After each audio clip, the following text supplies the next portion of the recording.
Hey everybody, this is Carmine Sabia, and welcome to Explain America, where the Democrats have just got some really bad news about the Senate race, and it could mean Republican control of everything come November. But before we get started, please remember to like, to share, to comment, and to subscribe where applicable, because we depend on that to keep bringing you the news every day, absolutely free for your enjoyment and information. It's the news the mainstream media doesn't want to share with you, but we will share it with you because we're fearless. Recent polling started to suggest that Democrats were on the rise in both the House and the Senate, and they started having these fantasies about keeping the Congress, keeping the House of Representatives, and keeping the Senate. Although the Senate still remains their best shot, they just got some really bad news in a Senate seat they absolutely have to keep if they want any chance of maintaining control of Senate. And that comes from Georgia. Now you have Senator Raphael Warnock, the Reverend who supports abortion. Anyway, you have Raphael Warnock, and he had a pretty comfortable lead for a few months. I mean, they were considering that to be almost a safe seat, which is interesting because it wasn't a safe seat when he got it.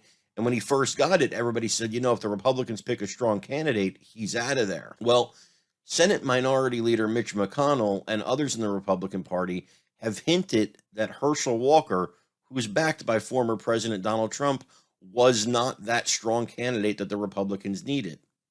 Well, that seems to have changed because there's been a recent 6-point swing, folks, a 6-point swing in the polling. What does that mean? It means Warnock lost 4 points and Walker gained 2 points. Sorry.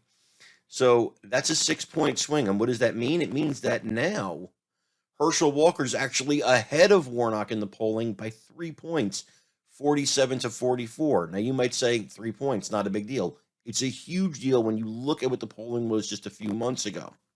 So what could happen here? What likely will happen here unless somebody really pulls away? There's a libertarian candidate also involved that's garnering about 4% of the vote. Now, that means that neither Warnock or Walker is likely to get 50% of the vote.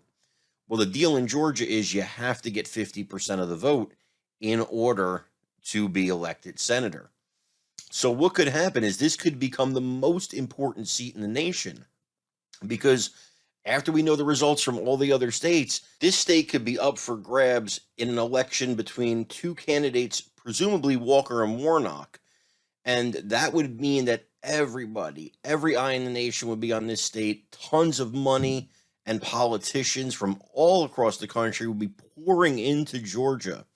And it's all because in the age group of 40 to 64, Warnock is trailing miserably.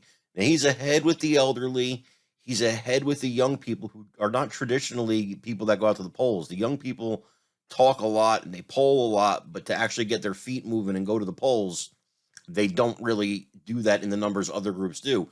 40 to 64, these are big time voters, and they are for Walker by a lot. So Warnock's trailing badly with them. Still, likely scenario is you're going to have a runoff election here, and it could be the most watched in the nation. We're going to keep you informed every step of the way, so please stick with us here at Explain America. Folks, I want to thank you for joining us here today at Explain America. Again, it is so important for you to like, comment, subscribe, share these things. That's what keeps it going. That's what keeps it free. And that's what keeps us able to do this for you guys every day. So please do that for us. And we're going to keep bringing the news to you. God bless you. Take care, everybody.